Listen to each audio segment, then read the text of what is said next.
मंठा येथील समाजसेवक अशोक सर्जेराव वायाळ यांनी मंठा येथील शासकीय विश्रामगृहाचे काम अत्यंत निकृष्ट दर्जाचे होत असून या कामाकरता वापरल्या जाणाऱ्या रेतीमध्ये ढेकळे आढळून आले असे आरोप करत अधिकाऱ्यांच्या हलगर्जीपणामुळे गुप्तदारास पाठीशी घातले जात असून तब्बल 1 वर्षापासून चालू असलेल्या दर्जाहीन कामाची चौकशीची मागणी केली आहे। महाराष्ट्र वाईब न्यूज प्रतिनिधी गजानन माळकर, मंठा, जिल्हा जालना।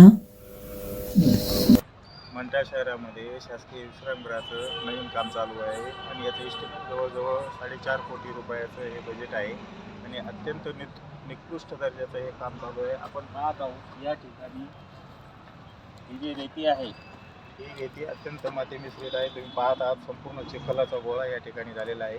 हो, संबंधित अधिकाऱ्यांना याची आम्ही विचारणा केली। या ठिकाणी मी निवेदन दिलेलं आहे मंठा सार्वजनिक बांधकाम विभागाकडे।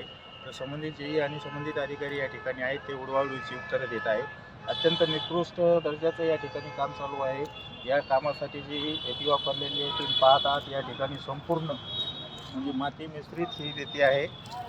आपण पाहत आहात एकदम माती मिश्रित रेती आहे आणि हे जे आपण काम पाहत आहात या कामावरती पाणीसुद्धा मारले जात नाही। अत्यंत बोगस काम या ठिकाणी चालू आहे। माझी महाराष्ट्र राज्याचे मुख्यमंत्री, उपमुख्यमंत्री दोन्ही यांना सुद्धा मी निवेदन दिलेलं आहे। अधीक्षक अभियंता औरंगाबाद आणि कार्यकारी अभियंता जालना आणि मंठ्यात या ठिकाणी सुद्धा आम्ही उपअभियंत्याला निवेदन दिलेलं आहे। माझी प्रशासनाला या ठिकाणी विनंती आहे की आपण 7 दिवसाच्या आत या कामाची चौकशी करून संबंधित गुत्तेदार यांना काळ्या यादीत टाकावं।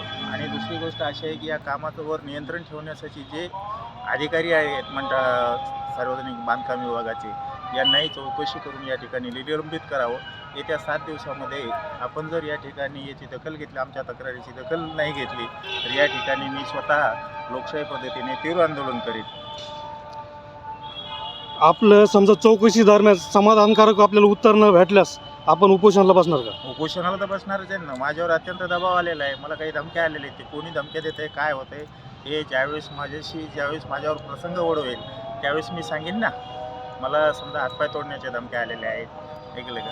हो, मी स्वतः जसं आता बीडमध्ये केज तालुक्यामध्ये एक प्रकरण घडलं आहे, त्या ठिकाणी तिथं संतोष देशमुखचा खून झाला, त्या ठिकाणी अमानुष अशी हत्या झालेली आहे। तशा प्रकारची हत्या जरी माझी समजा होत असेल तरी मी तयार आहे, कारण मला काही लोकांकडून काही दिवसापूर्वी धमक्या आलेल्या आहेत। ते कोण धमकी देतात, काय देतात, ते प्रसंग माझ्याशी ज्यावेळेस ओढावेल त्यावेळेस मी सांगेन। ठीक।